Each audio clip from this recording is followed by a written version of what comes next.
Like I said, I didn't find out that he had been peeping Tom on me in the green room at the wetlands until he admitted it to me. And I asked other people, and they said, actually, I asked my manager, Rich, and he was like, yeah. He was like, but Jag, I didn't think you would mind. He was like, you're always so provocative. You're half naked on stage anyway sometimes. And it was funny because it was after that moment it's when I changed the way I dressed on stage. I used to wear very provocative things, see-through dresses, and you know what I mean? Like I was real superhero with it. You know what I mean? Just really graphic novel. Excuse me, I've been at work since 2 a.m. and I got to take a nap and go back to work. I work for myself, but I'm a slave driver. I kill myself. So, I mean,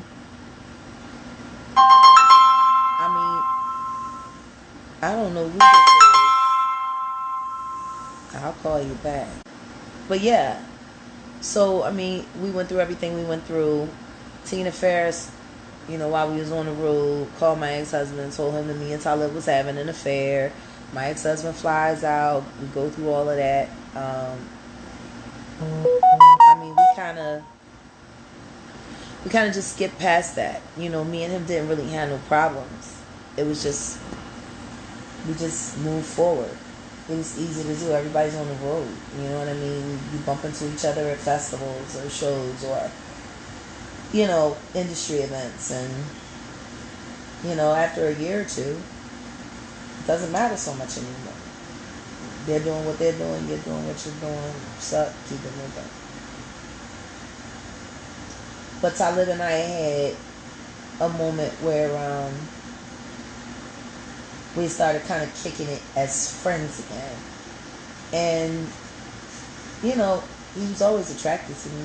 And I thought he was cute in a, you know, schoolboy kind of way. But yeah, it wasn't going to work out. Like, it wasn't going to happen. Like, every time I thought about him running from my ex-husband, it just gave me the heebie-jeebies. And I'm like, I can't do it. So, not long after that, I met a guy at a party. I was there, Common was there, you know, some of the Roots crew was there, the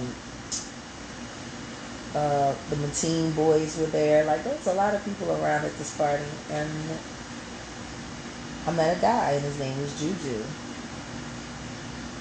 We exchanged phone numbers. He told me he knew Kweli. He didn't tell me he was Kweli's best friend. We started kicking it. I liked him. Like I said, Judy looked just like T.I., except he was tall. He was like 6'2",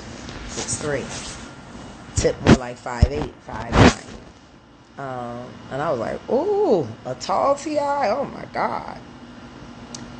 And so we started dating, and a couple of weeks in, we were laying down together, and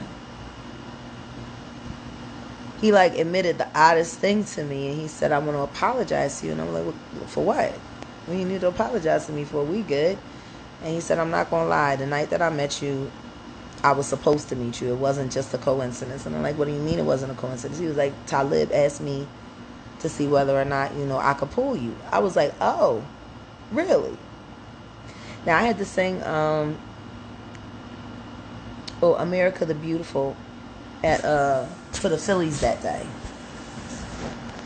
and so I had to go to the baseball park when Juju was telling me all of this, and I'm like, wow, you dropping this bomb on me before I got to go sing at the stadium? So basically how it worked was he was supposed to see if he could get my phone number, and if I agreed to date him, you know, then that would be considered a win. And then the bet got even crazier. And then it all came down to who could make me feel better. Who had the magic touch with me.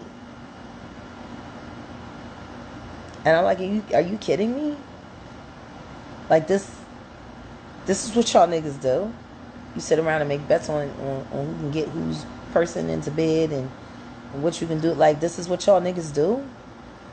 In the background. And he was like, no, you know, he funny like that. Da, da, da, da, da. And I know Kweli had a problem with me seeing Juju, and I continued to see Juju after that. But then it just all became so messy. It didn't have any integrity. So, that was that. And me and Juju didn't last for that long.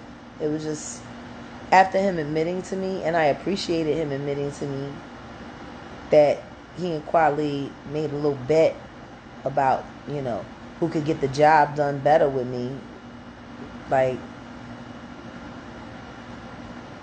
it kills trust. Because if you'll make a deal on my life for foolishness, can I really count on you when serious things come around, And that was what Talib did. And I was done after that. I was just like, you know what? Yeah, you're a mess. And I'm going to leave you in your mess. So it doesn't surprise me that he's doing all the things that he's doing. I mean, it's clear he has a pattern. So does Black Thought, though. So does Amir. So do most men in the music industry. They have patterns. And that's what we have to, as women, find a way to tilt the scales a little bit. Create a little more equality. We got to start being more loyal to each other. We got to start treating words like they mean what they say they mean. I'm talking about Juju. You know Juju. Juju run ball. Juju look like a tall T.I. Light skin like T.I. and everything. Fine as hell.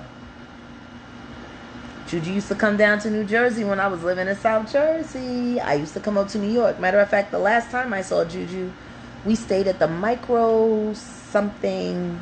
It was like a new, kind of like, one of those boutique, executive hotels. But yeah, that was the last time he stayed the night with me. And then I left and I went to JFK and flew overseas, and that was it for he and I when I got back. But Juju, good man. Never had no problems with him at all. He ain't always cared for Kweli and his foolishness either. We talked about it. We talked about you, Talib.